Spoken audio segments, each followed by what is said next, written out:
I had always thought my life was set, that I had everything I needed. My company, Carter Technologies, was growing at an unprecedented rate.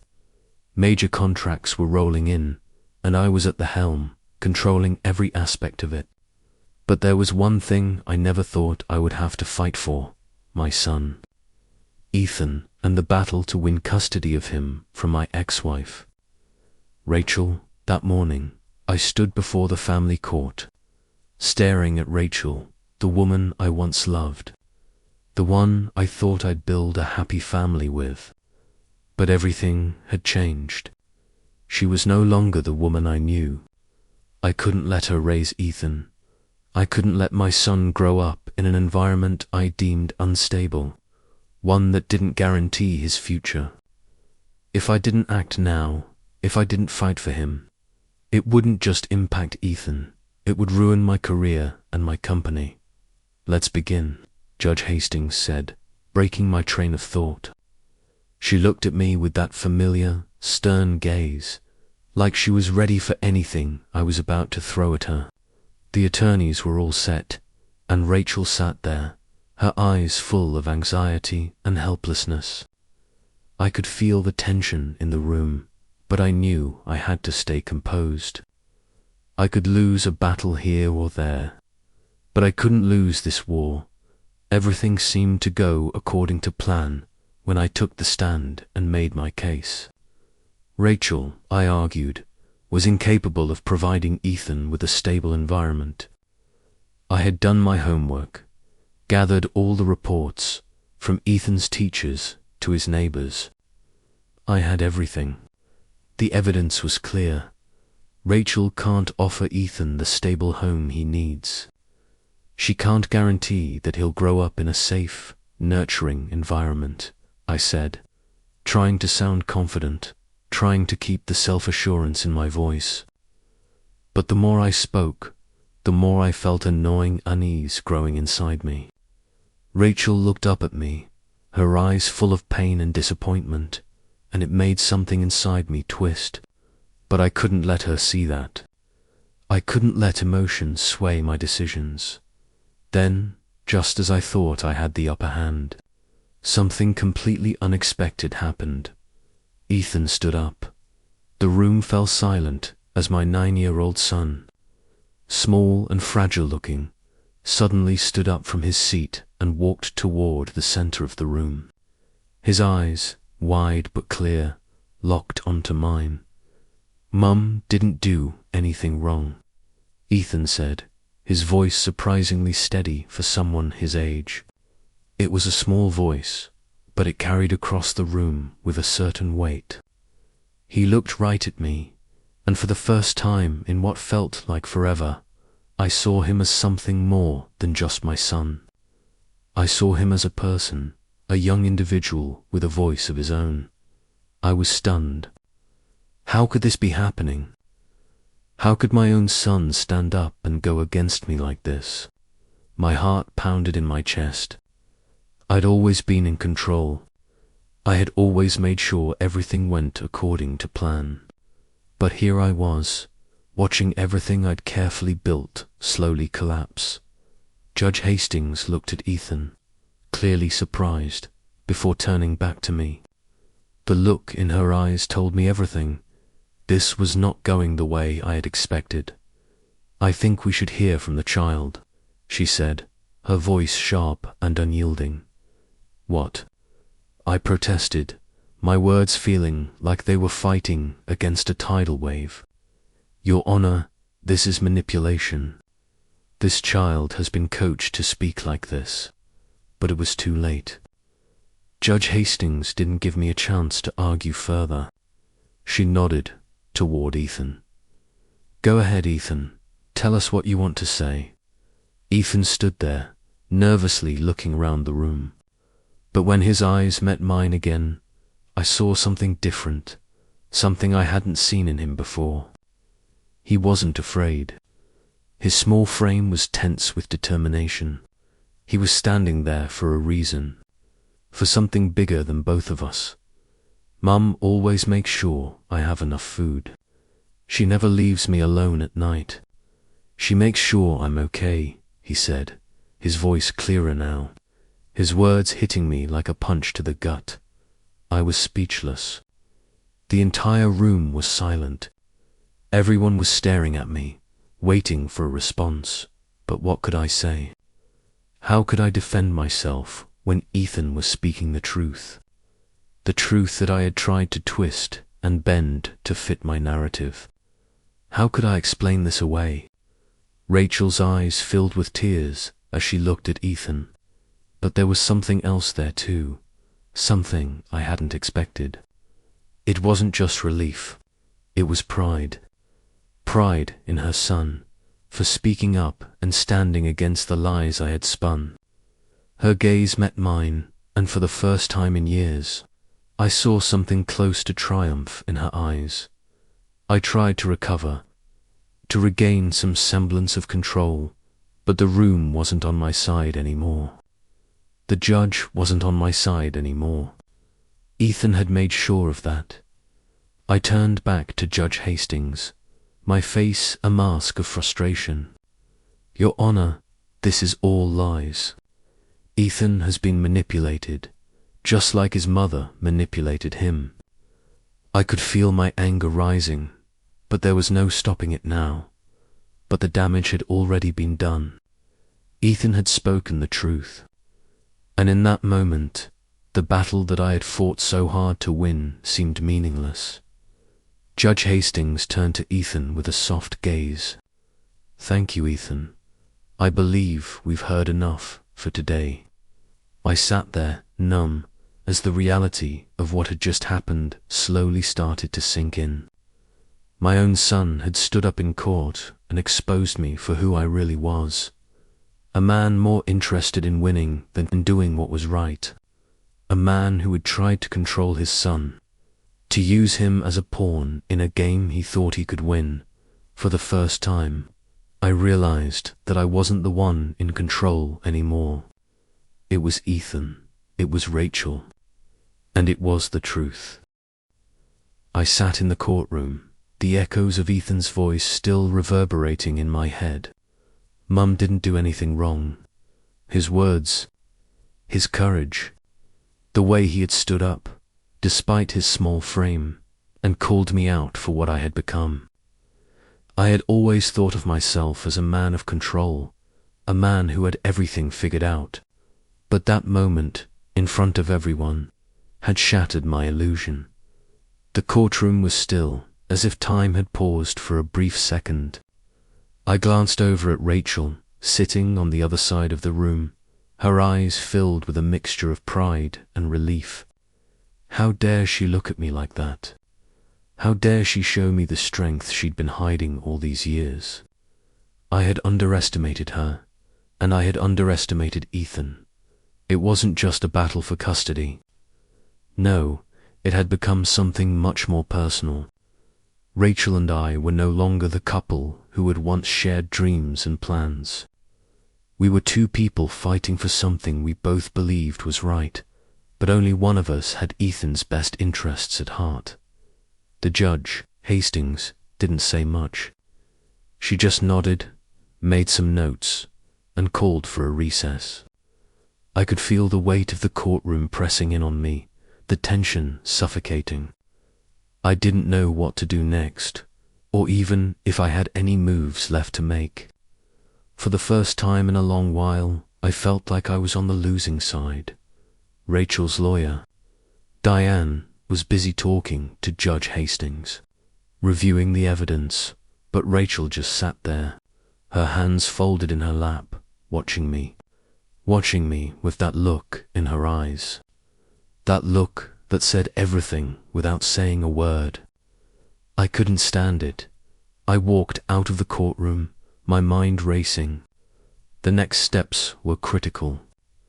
I needed to regain control. I had always been the one in charge, always the one who knew what to do.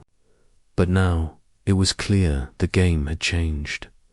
I walked into my office, closed the door, and let out a long breath. The silence of the room was deafening. I hadn't expected it to go like this. I thought I could control the narrative, bend it to fit my story. But Ethan's words had completely turned the tide. My assistant came in, a nervous look on her face. "Mr. Carter, we've received some updates from the legal team. They're requesting a meeting with you. It's urgent." I ran a hand through my hair. "Set it up," I said tersely. I needed to talk to someone who could help me get back on track. I needed a plan, and fast. I sat across from Bradford Mills, my lawyer, as we reviewed the latest developments. His usual calm demeanor seemed more strained today, his brow furrowed in thought. We had talked about Ethan's testimony already, but now we needed to talk strategy. The room felt heavy, almost suffocating. "Bradford, what's our move?" I asked, trying to keep my voice steady. "I need to win this. I need Ethan to be with me." Bradford sighed, leaning back in his chair. "Daniel, I'm not going to sugarcoat this. What happened in court today? It's a problem." Ethan's testimony was powerful. It's hard to argue against a child, especially one that's telling the truth. "I'm not losing my son to her," I snapped. "I won't let that happen." Bradford paused for a moment, his fingers tapping against the table. "You need to understand, this isn't just about custody. This is about perception. And right now, the court sees you as someone who's been manipulating the situation.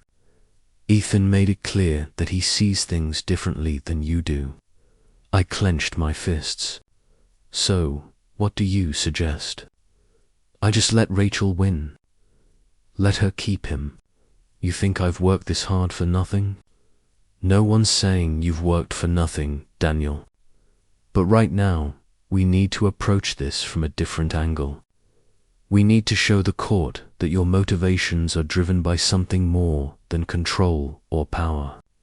They need to see that you want what's best for Ethan, not just what benefits you." I was silent for a moment, digesting his words. It was clear that my usual tactics weren't going to work this time. I couldn't intimidate the court with my wealth, my influence, or my legal team. And I couldn't manipulate Ethan into siding with me. That was the mistake I had made. I had treated my son like an asset, a tool to further my agenda. "Bradford, what if we dig into her past? Rachel has always been unpredictable. We can't trust her judgment." I knew it was a low blow, but in the heat of the moment, I was desperate. Bradford raised an eyebrow. "You want to go that route? Bring up her history. You know that could backfire. The court is going to want to know why you're suddenly attacking her character when the focus should be on Ethan's welfare." I looked down, taking a deep breath. "I just need to win, Bradford. I don't care what it takes." Bradford's voice softened. "I know you're frustrated, but this isn't about winning at all costs. It's about Ethan, and if you keep pushing him away, keep making him feel like he's part of your game, you're going to lose him permanently." I ran my hands over my face, the weight of his words sinking in. I had always been about power, about winning. But what had that led me to? A broken marriage, a child who now saw me as the enemy. I nodded slowly. "All right, what do we do?" Bradford leaned in, his voice measured. "We play it carefully. No more attacks. We present your case as a father who wants to be there for his son. We focus on what's best for Ethan, not just on proving Rachel wrong. And we need to make sure Ethan understands that you love him no matter what happens." The following morning, I found myself standing outside Rachel's apartment, watching the sun rise over the city. I had come here with one purpose in mind, to try and speak to Ethan. I needed to let him know that I wasn't the bad guy, that I loved him. I needed him to understand that this wasn't just about me versus Rachel. It was about us, father and son. I rang the doorbell, my heart racing. When Rachel opened the door, her expression was unreadable. "Can I talk to Ethan?" I asked, trying to keep my voice steady. "Just for a few minutes." Rachel looked at me for a long moment, her eyes sharp. She knew I wasn't here for just a friendly chat. But after a pause, she stepped aside. "He's in his room." I walked in, my footsteps echoing in the quiet apartment. I found Ethan sitting by his window, looking out over the city. He didn't even turn when I entered. "Ethan," I said, my voice soft. "Can we talk?" He looked up, but there was no warmth in his gaze, no recognition of the bond I thought we had. He nodded, but it was clear he wasn't interested in hearing what I had to say. "Ethan," I began, sitting down beside him. "I know things have been tough, but I need you to understand something. I'm doing all of this because I love you. I want what's best for you. I've always tried to do what's right for you." Ethan didn't respond right away, his fingers tapping against the windowsill. "But it's not about what you want, is it, Dad? It's about what you think is right for me, not what I think." My chest tightened. The words stung, but I couldn't deny the truth in them. I had been so caught up in what I thought was best for Ethan that I had never stopped to think about what he actually wanted. "I'm sorry, Ethan," I said quietly. "I didn't mean to make you feel that way." He finally turned to me, his expression softer now, but still guarded. "I just want things to be normal again. I want both of you to be happy, but I can't choose sides." I nodded, the weight of his words hitting me harder than anything I had ever experienced. I wasn't just fighting Rachel anymore. I was fighting to win back my son's trust. The days after my visit to Rachel's apartment were a blur. I spent most of them in my office, trying to refocus, trying to salvage something from the mess I had created. The meetings, the endless phone calls, the pressure from my legal team, it all felt distant. In the back of my mind, there was only one thing that mattered: Ethan. I couldn't remember the last time I felt this unsure, this completely out of control. It was like the very foundation of my life had shifted beneath my feet, and nothing was certain anymore. I sat at my desk, staring at the paperwork in front of me. Bradford had sent over a few more strategies we could try, but they all felt hollow. Nothing seemed to matter anymore if it didn't bring me closer to Ethan. What was the point of winning this custody battle if my son never saw me for who I truly was? What if he couldn't forgive me for the way I treated him, the way I manipulated him and used him as a tool in my fight against Rachel? I thought back to the conversation we'd had in Ethan's room. His words still echoed in my mind. "It's not about what you want, Dad. It's about what I think." That had been a punch to the gut, and I wasn't sure if I could recover from it. I picked up my phone and scrolled through my contacts. There was one person I hadn't spoken to in a long time: Julian Harrington, one of the most influential investors at Carter Technologies. We had always kept a professional relationship, but I knew deep down that Julian was one of the few people who might understand what I was going through. He was older, wiser, and he had seen it all. Maybe he could give me some perspective. Maybe he could help me see things clearly. I dialed his number, feeling the weight of the moment. When the line picked up, I took a deep breath. "Julian, it's Daniel. We need to talk." I sat across from Julian Harrington, my hands clasped tightly together as he studied me through his half-rimmed glasses.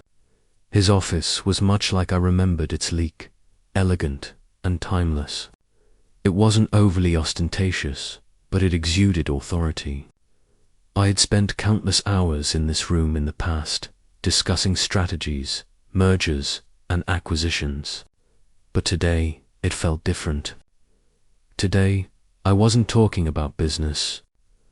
I wasn't talking about the future of Carter Technologies. I was talking about something far more personal. "Daniel," Julian said, breaking the silence, "I can see the weight on your shoulders. You've been keeping it together on the outside, but I know this situation is eating at you. Talk to me." I exhaled slowly, finally letting my guard down. "It's Ethan, Julian. I've been so focused on controlling everything, on winning, that I lost sight of what really matters.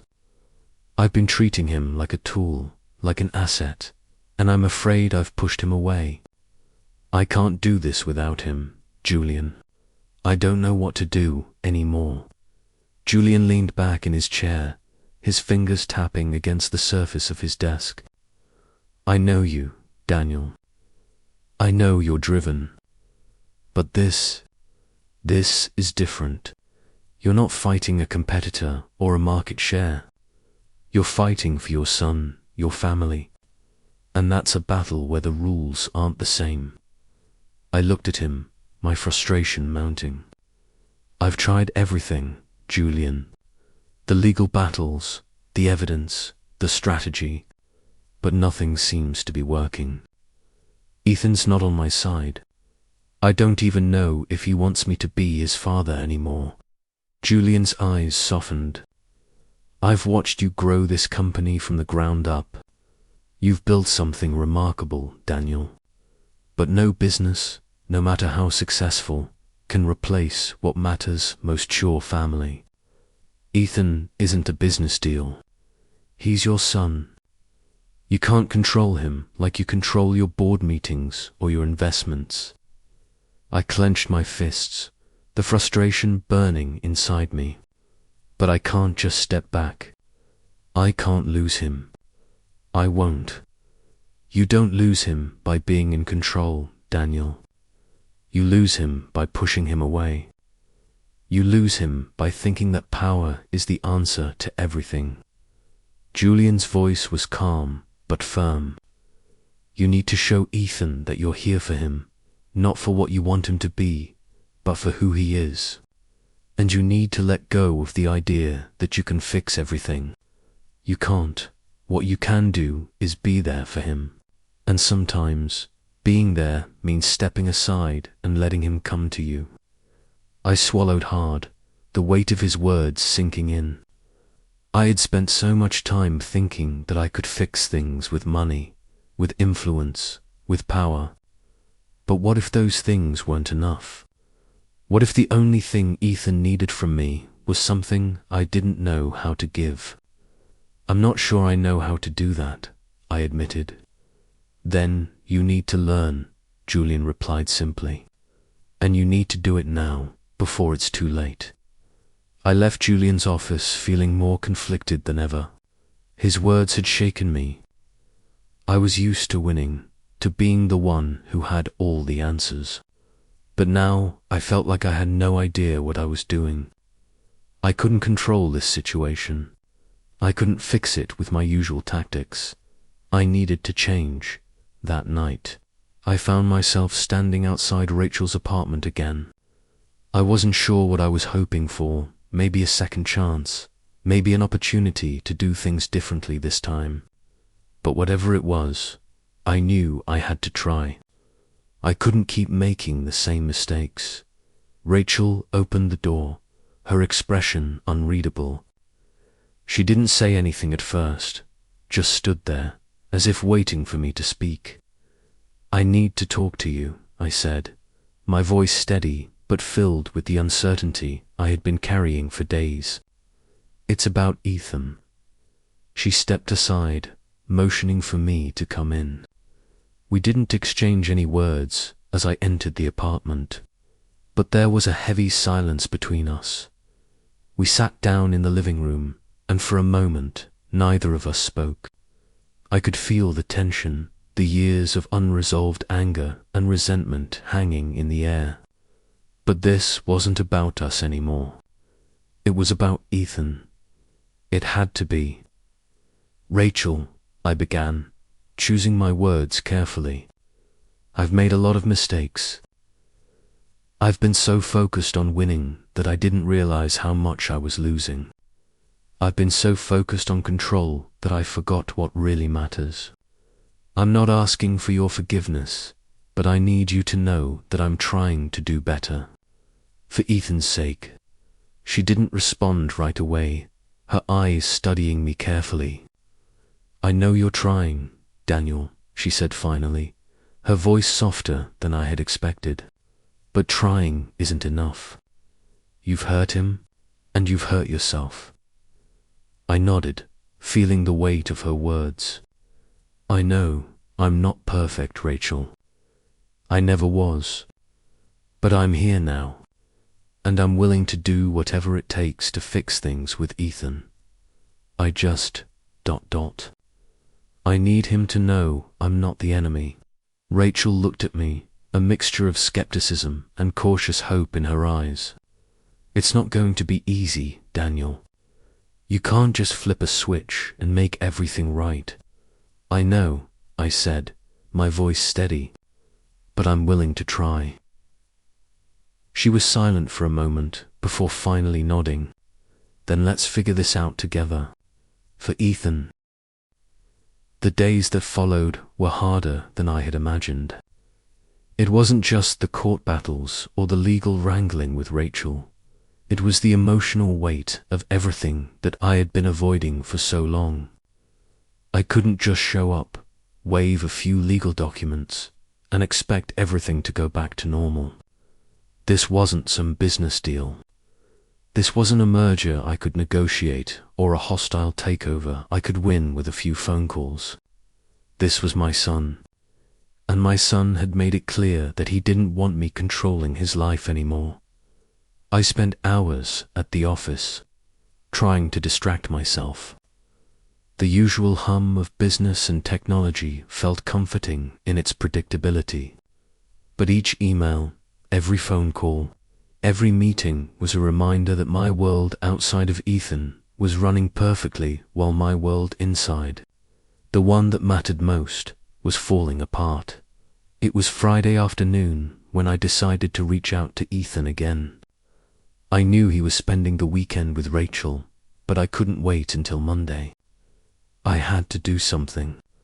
I had to show him that I was trying, that I was making a real effort to be the father he needed, not the one I had been. I wasn't sure what I expected, but I knew I couldn't keep waiting for him to come to me. I had to take the first step. I called Rachel, the conversation. Hello.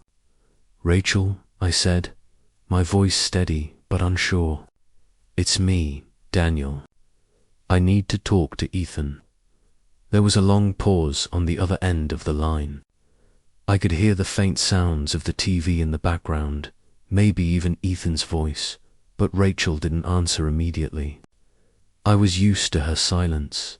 It was the kind of silence that always felt like a loaded gun, waiting to go off. I'm not sure, Daniel, she said finally, her tone cautious. He's been asking a lot of questions lately. He's still upset. He doesn't trust you the way he used to. I know, I replied quietly, the guilt of it settling like a heavy weight in my chest. But that's why I need to talk to him. I need to tell him that I'm not the enemy, that I want to make things right. I don't know if talking will do much good right now, Rachel said, her voice still tinged with hesitation. But I'll tell him you called. Thanks, I said, my voice softer now. Please just tell him I'm trying, Rachel. I'm really trying.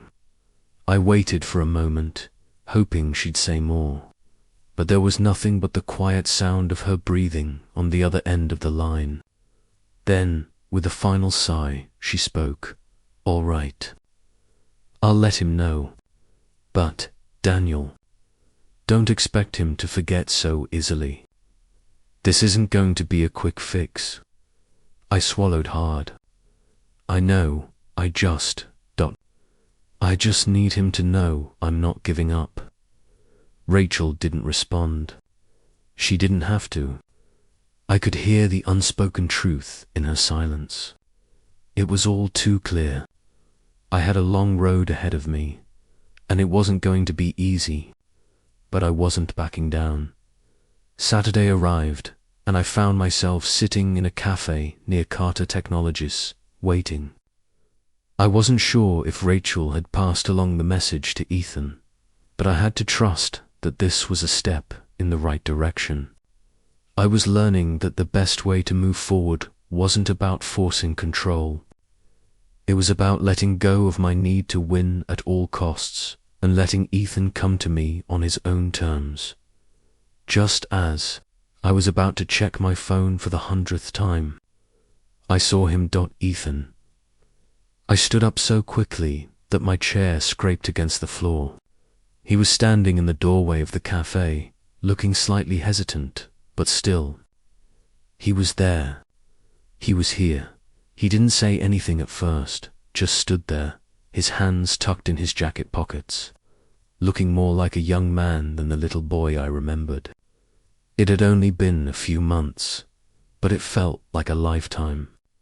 The weight of everything that had happened between us was almost too much to bear. Ethan. I started, but my voice faltered. I hadn't expected this to be so difficult. I had rehearsed my words in my head over and over, but now that he was here, none of them seemed right. He nodded, taking a seat across from me. He didn't smile. He didn't even look at me directly. But he was here. That was all that mattered. I don't know where to start, I said, my voice low. I've been a terrible father, Ethan. I've been so focused on what I wanted, on what I thought was right for you, that I lost sight of what you needed. And for that, I'm sorry. Ethan didn't respond immediately, and for a few moments, the silence between us felt suffocating. The truth of what I had done to him hung heavy in the air. He wasn't just a victim of my actions. I had been the one to push him away.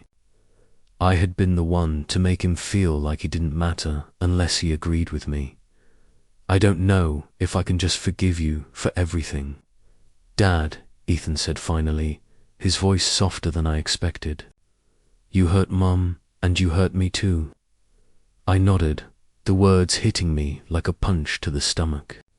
I know, buddy. And I don't expect you to forgive me just like that. It's going to take time, and I'm willing to be patient. I just need you to know that I'm here for you. I'm not going anywhere, and I'm going to do whatever it takes to be the father you deserve. Ethan looked at me then, his eyes searching mine for something, anything that would give him a reason to believe me. He didn't say anything at first, but I saw something flicker in his gaze. A small shift. It wasn't much, but it was enough. I want to believe you, he said quietly, his voice full of vulnerability. But I can't forget what happened. I don't want you to forget, Ethan, I said, my voice thick with emotion. I want you to remember so that we can learn from it. I need to show you, day by day, that I'm going to be the dad you need. Not the one who tries to control everything, but the one who listens, who supports you, and who loves you no matter what. Ethan didn't say anything for a long time. But then, slowly, almost imperceptibly, he nodded. It was a small gesture, but it meant the world to me. The rest of our time together that afternoon wasn't easy. There were still moments of silence, still moments where the weight of everything between us felt too much to bear. But for the first time in months, I felt like we were taking steps forward. It wasn't about fixing everything at once. It was about showing Ethan that I was willing to do the work, willing to change, as we walked out of the cafe together. Side by side, I knew this was just the beginning.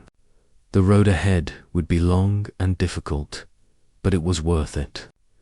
Because for the first time in a long time, I could finally see the possibility of us, father and son, rebuilding what had been broken. I had a long way to go, but I was willing to fight for it. For him. The next few weeks felt like a series of small steps forward, each one leaving a bit more room for hope. Ethan didn't trust me completely. How could he? But the walls between us had started to crack. Slowly, day by day, we began to rebuild something that felt real. Something that didn't rely on control or power, but on understanding. I kept my distance in some ways. I knew I had to. I couldn't force Ethan to forgive me.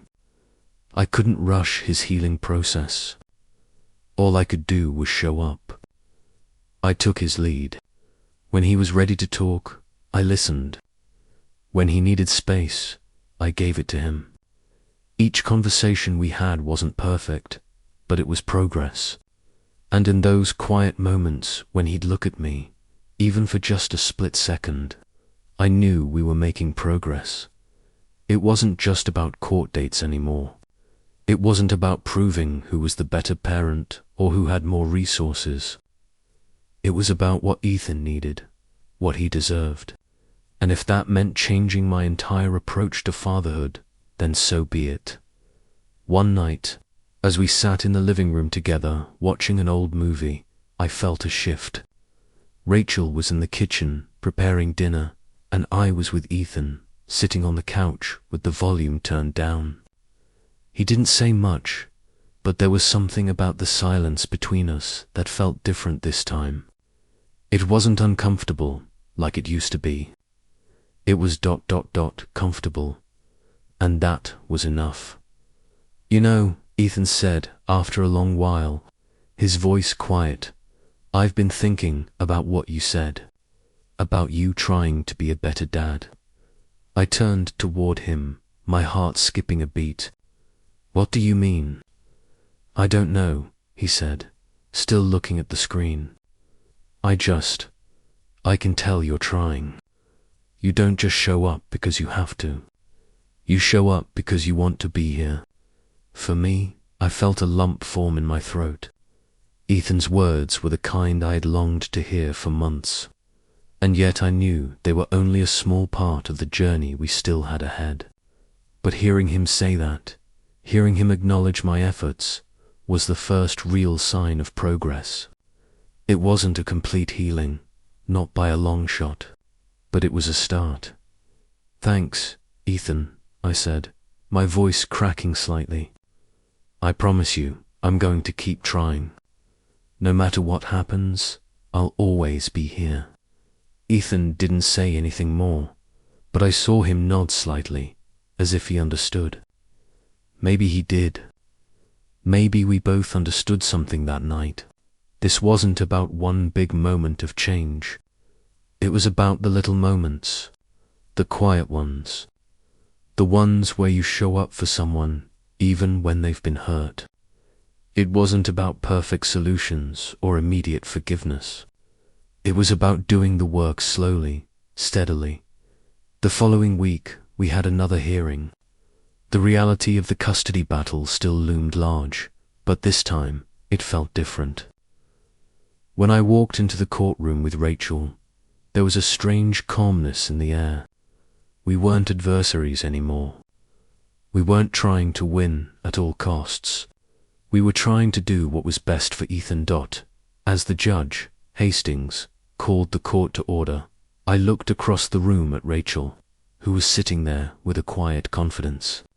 She had always been the one who balanced me out, even when we were married. She had the ability to see through the noise, to focus on what mattered. The hearing began, and I could feel the difference. There were no sharp jabs, no attempts to manipulate the situation. It was just about the facts, about what was truly in Ethan's best interest. Hastings reviewed the latest reports from Ethan's counselor, the ongoing evaluations from the Guardian ad litem, and the recent progress I'd made with Ethan. The evidence was clear. Ethan had expressed a desire to continue living with Rachel, but he also showed that he was open to developing a more balanced relationship with me. And that, for me, was progress. The judge turned to both of us. Mr. Carter, Ms. Anderson, the progress that has been made is notable.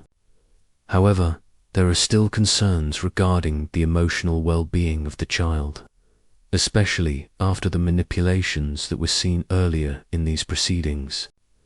But I do see that both of you have taken significant steps to address these concerns, particularly Mr. Carter's involvement in his son's life.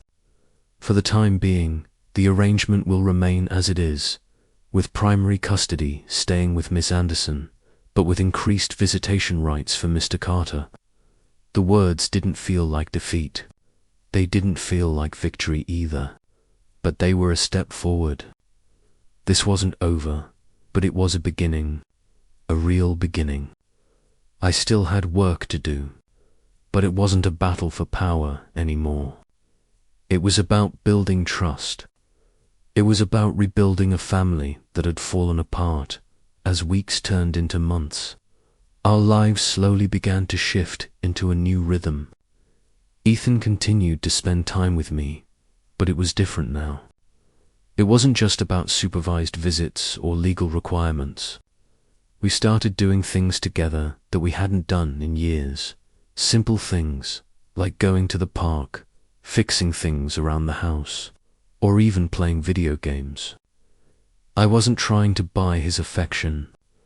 I was simply trying to be there to show him that I was present, not just physically, but emotionally, and slowly, things began to heal.